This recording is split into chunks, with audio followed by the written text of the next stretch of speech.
Hello, class. Hi, how are we doing today? Yeah, that's the spirit. I'm sure everybody's excited for the first day of junior high, huh? Yeah. However, it is time to take roll call, so let's get this party started, shall we? oh. Sorry if I mispronounced the first name, but it looks a little bit like orange jello. Hey man, that's a Rogelo! Okay? Woohoo! Okay. Aren't you the feisty one? Yeah, okay. Oh dear.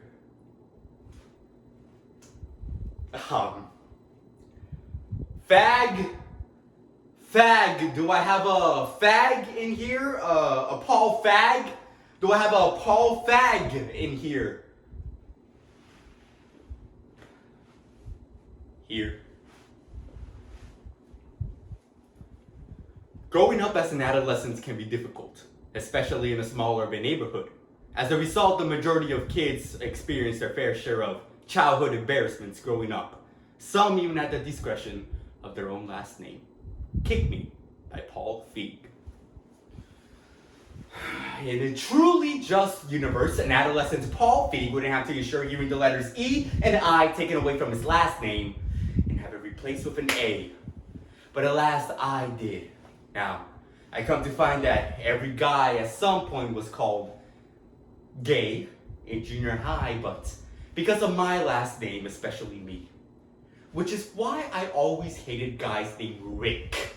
Because every time you talk to a group of girls about some jock they were in love with, his name was always Rick. Ooh, girl, you see Rick in his new basketball uniform? Ooh, girl, tell me about it. Rick is so fine.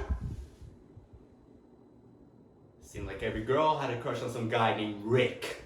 Now, I never was much at sports myself, but, ever since the first day of Little League practice, I convinced myself that if I dressed in the proper attire, I would become nothing short of an immediate protege. Yet, Little League practice turned out to be nothing short of a nightmare. Strike one! Feig, what are you doing out there? Coach, I think I heard something in my hand. Straight, I'm just gonna go back to the dugout and cry. And there was always one athletic class I never enjoyed. One that I faced with stomach-twisting dread every day.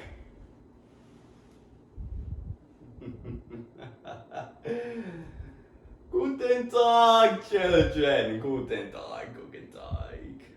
Today is the first day of gym class, and we are going to play a little game. Huh? The name of the game is Killer! The purpose of the game is to be the last man standing on the floor alive.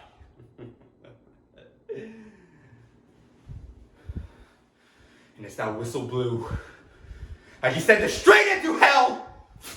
Oh my God, is he dead? Hey, I think you hate.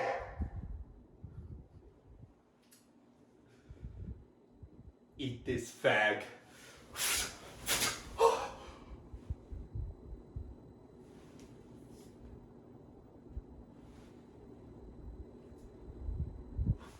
I caught the ball.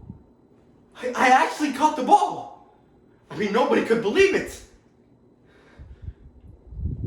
And then I heard the whistle blow. The field is open. Wait, what does that mean? It means everyone gets up on Paul. Wait, but sorry. No mercy!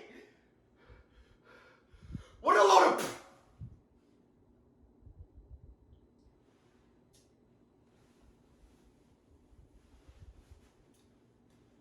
After getting hit with multiple pairs of balls at my face, everything went black. While the bullying did die down as I grew older, there was one thing that never seemed to change. I always had a crush on the girl living next to me, Mary. Mary and I were indeed the perfect couple to happen. All that I needed was the right situation. So, my senior year, I decided to ask out Mary in an event of romance and lifelong devotion. The senior prom. What's up, Big Newton? Hey, Mary. Mary, would you like to go to the dance with me?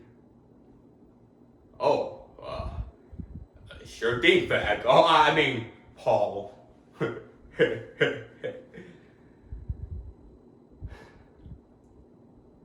was so happy and excited.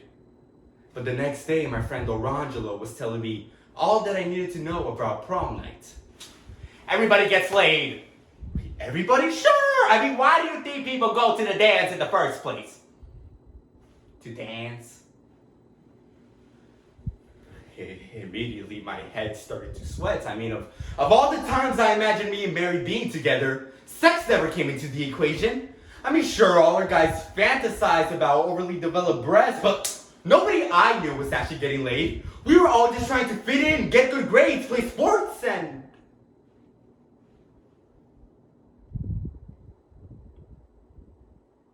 Oh my God.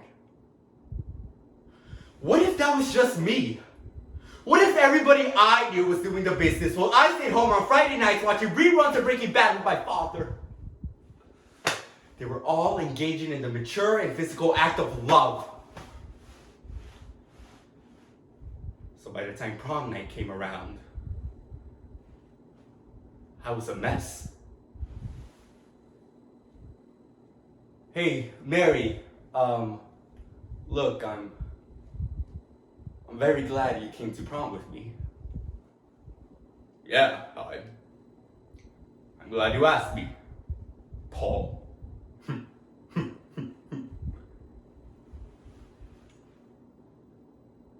Then we started to laugh. Not like the people who grew up next to each other our whole lives, but what we really became after that day. Brother and sister. As the dance neared its end, Mary thought of heading off with a few of her friends. I decided to wind down at a local go-kart track at 1 a.m. in the morning in a rented tux and a tiny cart I can barely fit in. But you know, somewhere along that track, I realized a very important thing. I shouldn't have spent all those years worrying about being humiliated because of my last name, because I will forever be known as Paul